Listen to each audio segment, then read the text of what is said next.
Hey there, I'm Madison and I'm 34 years old. When I was a kid, my biggest dream was to be a journalist or work with magazines. I loved writing and keeping up with trends, so it made sense for me to study journalism and media in college. After graduating, I worked for several companies. They weren't the big famous ones, but that was okay. I was living my dream. Eventually, I landed a job at a pretty big company and felt like I had finally made it.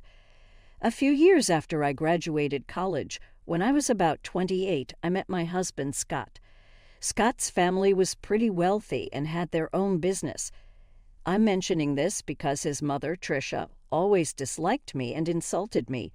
She thought I wasn't good enough for him and that I shouldn't have married him. Scott and I dated for about 3 years before we decided to get married. As I mentioned, Scott's mom, Tricia, didn't like me. She always put me down and made fun of me for working at a magazine and having a journalism degree. At first, her behavior really hurt me because no one should be treated like that, but for some reason, Tricia thought it was okay to treat me that way. Scott always defended me against his mother. His dad, Fred, also stood up for me whenever he heard Tricia's remarks. I was thankful for both of them. As time went on, I started to get used to Tricia's insults. Scott even suggested that we limit contact with her, but I didn't agree. Scott worked with his dad, and if he stopped talking to his mom, it could make things awkward for Fred. Fred was a wonderful person, and I didn't want to put him in a tough spot. I also didn't want Scott to cut off his family because of me. I learned to deal with it mostly because we only saw Tricia twice a month at most. But things changed when Fred had to go overseas for a business project.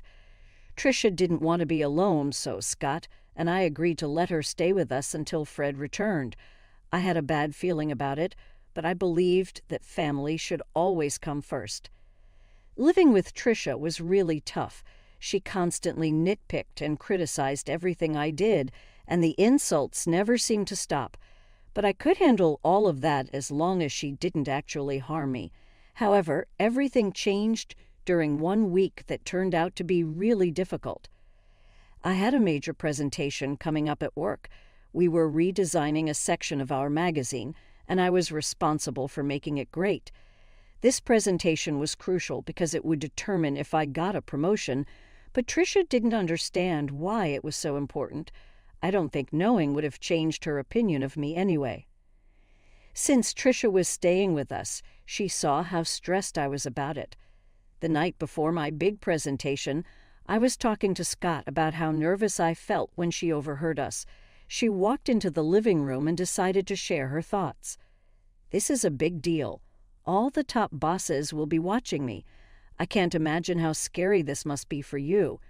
I'm glad you had it easier with your business, but this is such a different game. I'm so scared of messing everything up." "Don't say that. You'll do great." I wish I could believe that. I just feel so unsure of everything. What if I mess up the presentation? I couldn't help but overhear you both talking. "Mom, we're having a private conversation." "Well, Madison, I just wanted to say that you have nothing to worry about. You probably don't have the skills for this, so you'll probably do badly tomorrow." "Excuse me." "Just treat it as a chance to quit your job and be a housewife. Then maybe you'll be good enough for my son. I can't believe he married a journalist." "Mom, you're crossing a line. Leave." "You know what? I don't have time for your nonsense, Tricia. I have bigger things to worry about than your opinion of me and my relationship with your son." "How dare you talk to me like that?" "So it's fine for you to talk to me that way, but not the other way around? Scott, say something. Your wife is disrespecting your mother." "She's just standing up for herself. I don't see anything wrong with it." "She's manipulating you. Look at how easily you can turn your back on family. Madison will regret this." I was furious at Tricia for barging into Scott's and my conversation and insulting me so blatantly. Scott tried to apologize for his mother's behavior, but I stopped him. He wasn't responsible for her hurtful words. After that, we decided to call it a night and went to sleep. I was too focused on everything else to even think about Trisha's threat towards me. I figured she would just continue tormenting me, which honestly I didn't care about at that moment. Dealing with her could wait until after my presentation. The next day, I hurried into work with my laptop ready for my presentation, but when I opened it, I realized something was terribly wrong. All the files on my desktop were gone, and my laptop had been reset. I started to panic. I had emailed the presentation to myself, so I tried to calm down, but when I logged into my email, I saw that all my emails were deleted, even from the trash. My heart sank and tears filled my eyes. I felt an overwhelming fear. I had to explain everything to my boss, who was not happy. He yelled at me for a while before telling me not to bother with the presentation because he had someone else do it in case I messed up. I knew then that any chance for me to advance in the company was gone. I couldn't believe this was happening. I rushed home in tears. Scott hadn't left for work yet, and when he saw me, he took the day off to be with me. He held me as I cried, and when I calmed down a bit, he asked me what happened. "What's wrong, honey? Did the presentation not go well?" "There was no presentation. At least, not one that I gave." "Huh? What do you mean? You put so much effort into preparing for it. You hardly slept those past few days because you were working so hard." "I know, but when I got there, I opened my laptop and found out that everything had been deleted." "What? How did that happen?" "I don't know. It was really embarrassing and humiliating to have to explain it to my boss." "Wait, did you not back it up somewhere else?" "Yeah, I emailed it to myself, but even my inbox and trash were emptied." "Oh my God, I'm so sorry this happened. What did your boss say?" "He yelled at me a lot, called me unprofessional and lazy. He had someone else do the presentation." "But you still have your job, right?" "Yeah, but I'm stuck in this position. I can't move up or get promoted. I'm done here." "Don't worry, honey. You'll find a better job. I'll be here for you through it all. Just keep working here until you're ready to leave." "Yeah, I'll give my notice now. I can't believe I worked so hard for this, and just when I was close, it slipped away." I felt really down after that. I take pride in doing well on my projects, so what happened was really tough for me. It was traumatic, to say the least. I wasn't given any more important work at my job. I held off on quitting, but after another week I knew it was time. I handed in my notice and waited for my time to be up. Through it all, Tricia seemed strangely happy. She saw me crying once and made remarks about how she knew I would fail. At first I was mad at her, but then I started thinking about her behavior. Maybe she was happy because she thought I would finally become a housewife, or maybe she was happy because she had something to do with my career falling apart. I can't quite explain it, but I had this gut feeling that Tricia had something to do with my laptop troubles.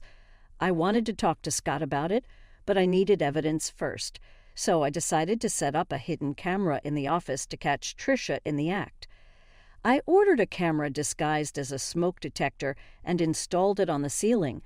I connected it to my phone and got ready to implement my plan. The next step was to somehow let Tricia know about my upcoming presentation. That wasn't too hard. I just paced around the office looking worried. Scott was still at work, unaware of what I was doing. Tricia noticed my anxious behavior and asked what was going on. "What's wrong? Are you stressed about another project?" "I need to tell someone. Since you asked, I've been given another chance to present my work, and it could lead to a raise." "Oh, really?" "Yeah, and I'm really nervous because this is my last chance to get things right, and I have to do it well." "Why aren't you telling Scott? Is it because you're embarrassed about your job?" "No, it's because I don't want to disappoint him again. Just keep it between us, okay?" "I'm not promising anything, but it'll be interesting to see what happens tomorrow." "Why do you always want me to fail?" "I just think you'd be better off as a housewife. It's less embarrassing than what you're doing now." I don't have time for this, and I don't care what you think.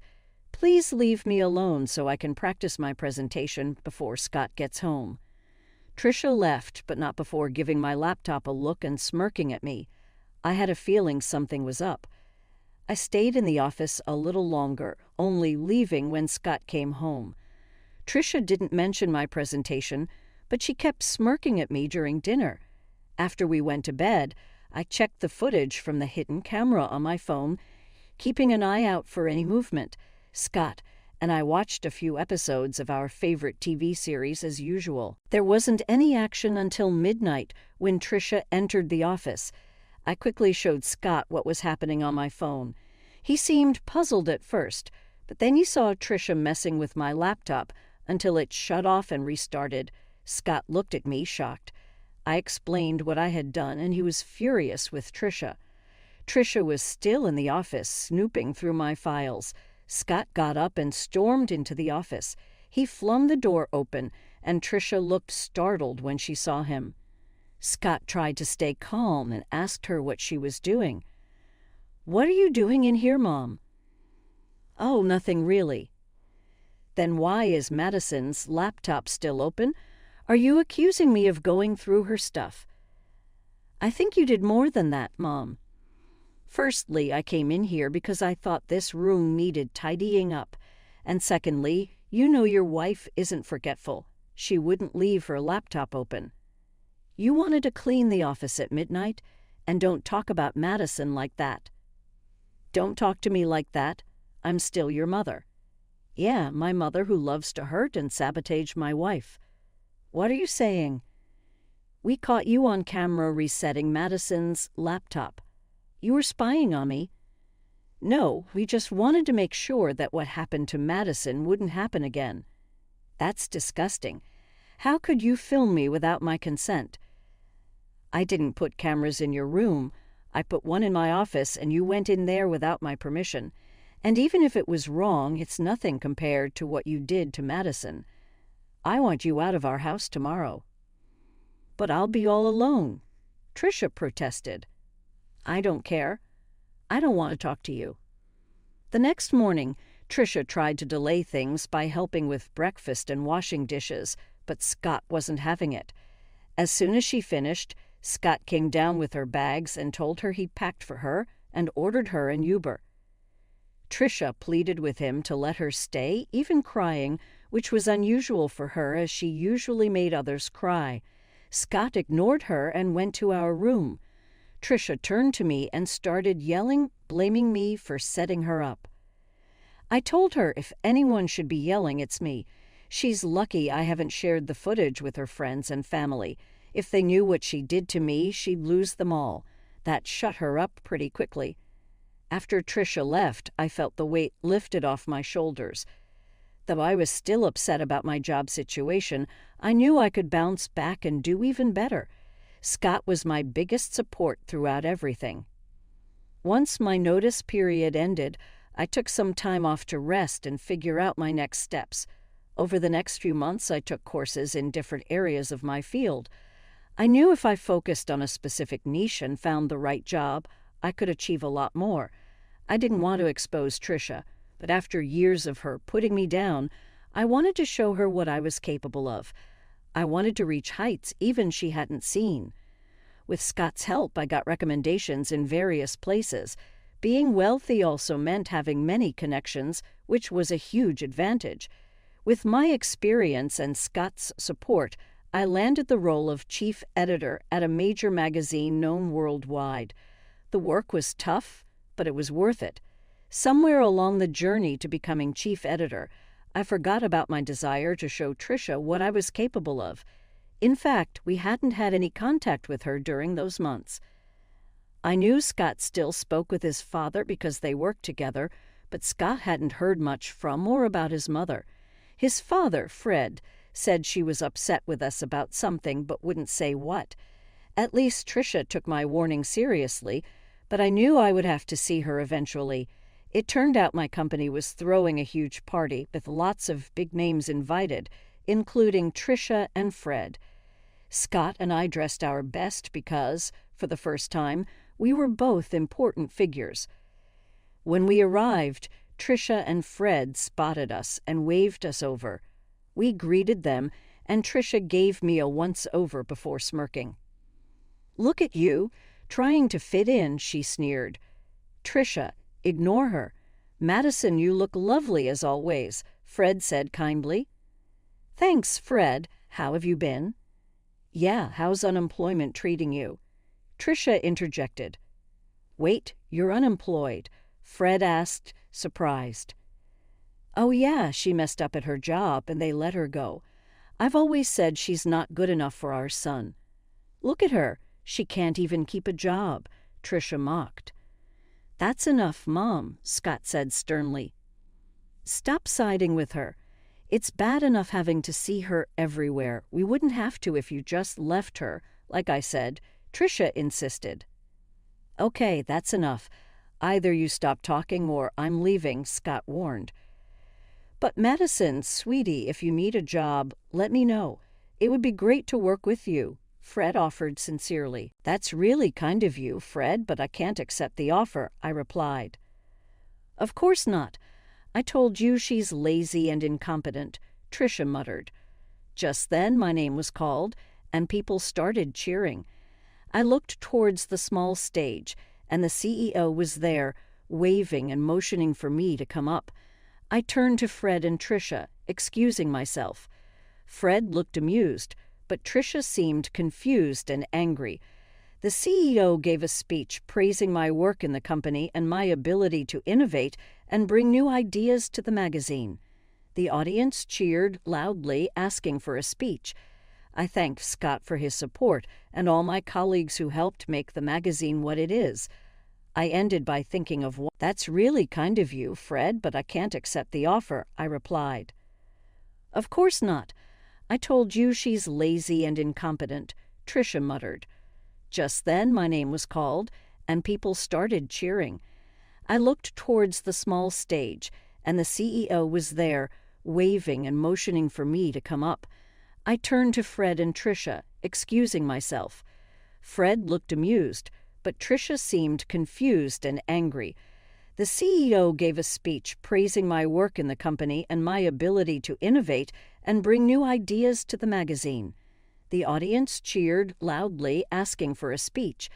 I thanked Scott for his support and all my colleagues who helped make the magazine what it is. I ended by thinking of one person who doubted me because their negativity pushed me to be better. As I walked off the stage, everyone stopped me to congratulate me and ask about the unnamed critic, but I kept that to myself. I made my way over to the table where Fred, Trisha, and Scott were seated. Scott hugged me tightly, congratulating me, and Fred stood up to hug me too. Trisha glared at me. "Oh, Madison, this is amazing. I can see why you wouldn't want to work with us," Fred said. "Thanks, Fred. Although I'll admit, if you'd offered me the job about 6 months ago, I might have taken it." "You should have. At least then you'd be paid more," Trisha snorted. "Paid more? I could never put a price on this," Fred replied. "Right, she's not worth all that money," Trisha scoffed. "No, I mean I couldn't match what she's earning right now." "What do you mean?" Trisha asked, confused. "Do you want me to tell her, Madison? It might come off as boasting if I say it," Fred offered. "Madison makes at least 5 times more than I do in her current position," Fred